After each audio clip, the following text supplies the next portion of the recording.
నమస్తే రమగారు. నమస్తే జయ. రమగారు, దేవుడు ఒకవేళ కనిపించినా ఏదైనా వరం కోరుకోమన్నారు అనుకుందాం. ఫర్ ఎగ్జాంపుల్, కొంతమందికి ఏం కోరుకోవాలో అర్థం కాదు, ఇది అడగాలి అది అడగాలి, ఇది కన్ఫ్యూజ్ అయిపోతూ ఉంటారు. స్వామీజీల దగ్గరికి వెళ్ళినా, ఈవెన్ గుడికి వెళ్ళినా కూడా మనస్ఫూర్తిగా కళ్ళు తెరిచి దేవుని దండం పెట్టుకోరు. కొంతమంది కళ్ళు మూసుకొని రకరకాల కోరికలు కోరేస్తూ ఉంటారు. సో దీనికి సంబంధించి మీ ఒపీనియన్ ఏంటి? అసలు ఇలాంటి వాటికి సంబంధించి ఏమైనా స్టోరీస్ ఉన్నాయా? ఎందుకు లేవు, బోల్డు. రావణాసురుడు వరాలు అడిగాడు, హిరణ్యాక్ష వరాలు అంటారు. హిరణ్యకశిపులు విచిత్రమైన వరాలు అడిగారు. రావణాసురుడి వరాలు కొన్ని, కుంభకర్ణుడి వరాలు కొన్ని. ప్రతి వాళ్ళు మన దగ్గర ఉన్న పాత రాక్షసుల కథలు అన్ని వాళ్ళు అడిగిన వరాలే కనపడుతుంటాయి, వరాల కథలు. అయితే ఈ కొత్త కాలంలో కూడా ఏ గురువు గారి దగ్గరకో వెళ్తారు, మంత్రోపదేశం, ఆ మంత్రం చెప్పండి ఈ మంత్రం చెప్పండి అని అడిగే వాళ్ళు కూడా కనపడతారు. ఈ మంత్రోపదేశం కథ ఒకటి ఉంది మన దగ్గర, చెప్దాం. అయితే దీనికి కొంచెం రిలేటెడ్ థింగ్ ఇంకొకటి చెప్తాను.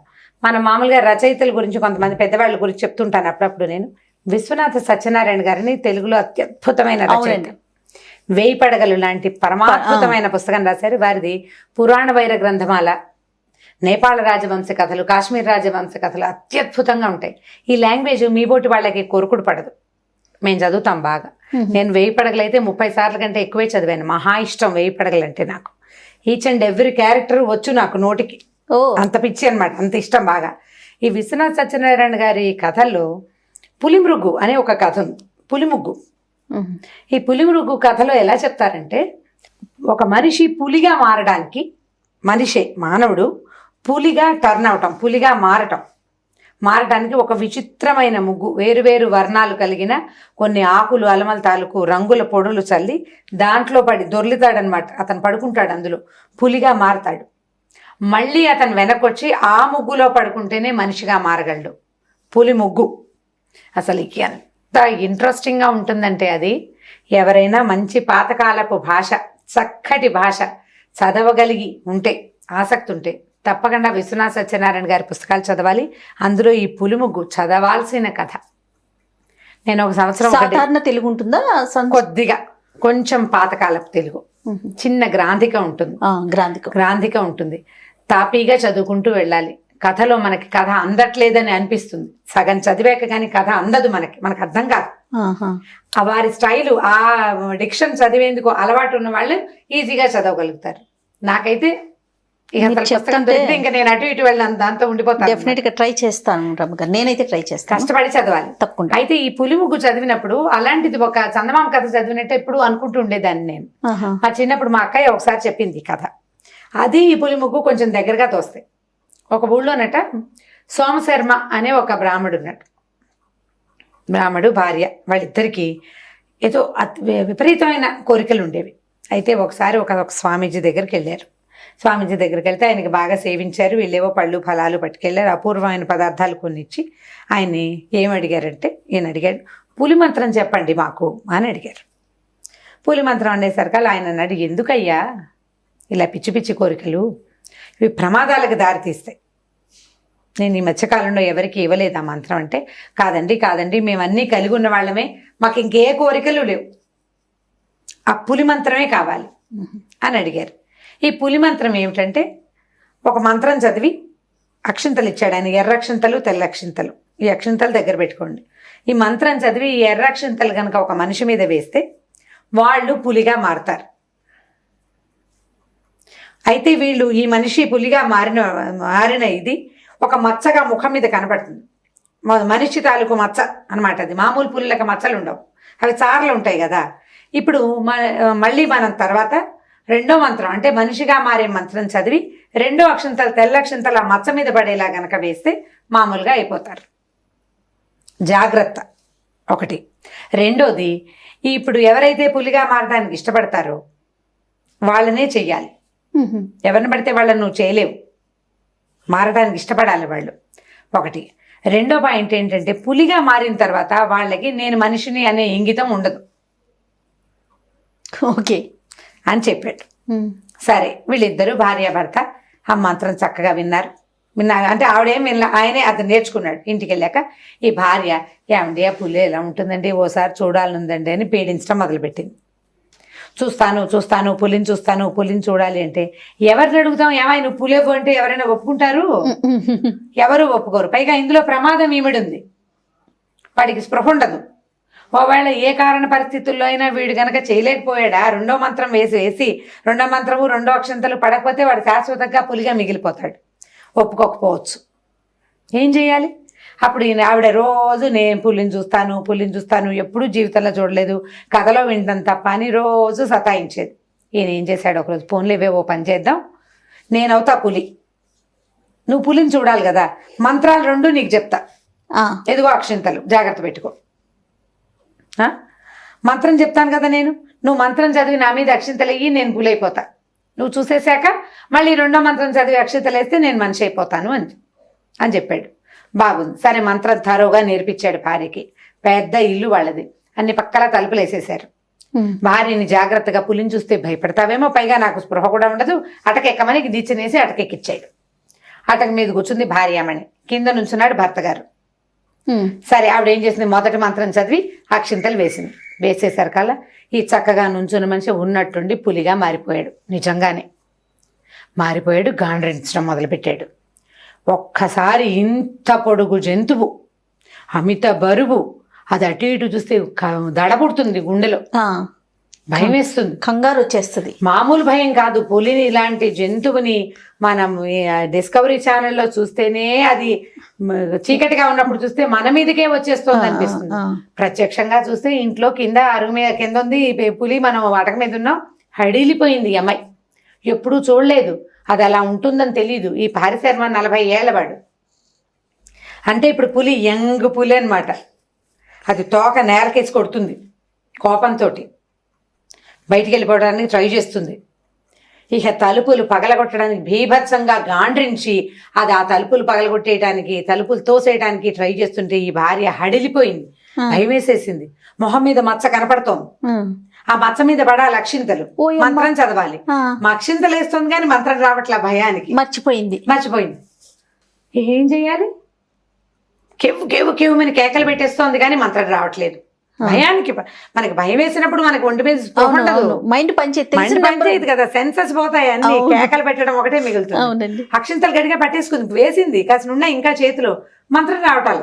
ఈ లోపల ఈ పులి కాస్త భీతావహంగా భయంకరంగా అరిచరిచి గాండ్రించి వీటిని తోసేసి ఇల్లంతా భీభత్సంగా చేసేసి కాస్త పలచగా ఉన్నటువంటి వంటింటి తలుపులు పగలగొట్టుకుని దొడ్లో ఈ పెరట్లో ఇంచేసి దూకి బయటికి వెళ్ళిపోయింది. అయ్యో, ఏం చేస్తుంది, లబో దిబో మొగుడు వెళ్ళిపోయాడు.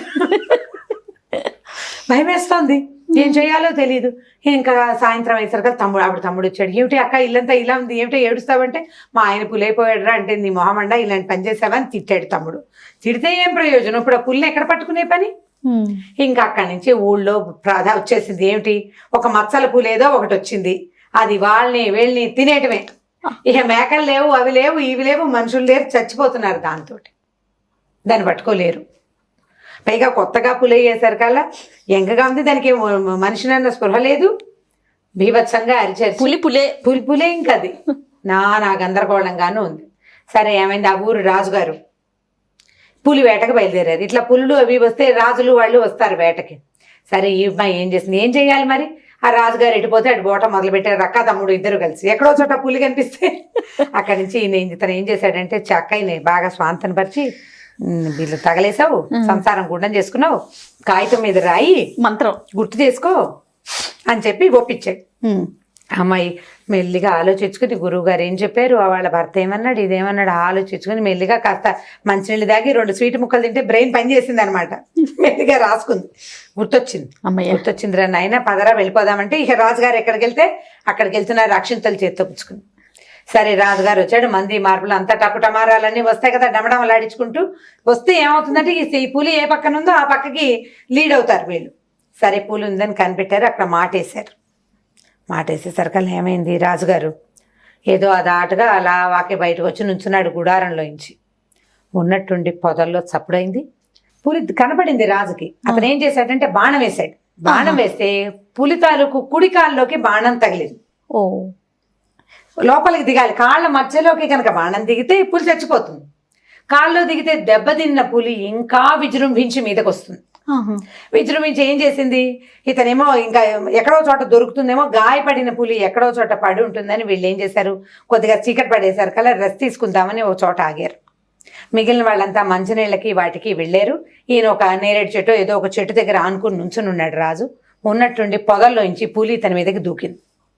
తన్ని కొట్టిన వాడెవడో పులికి తెలుసు కదా.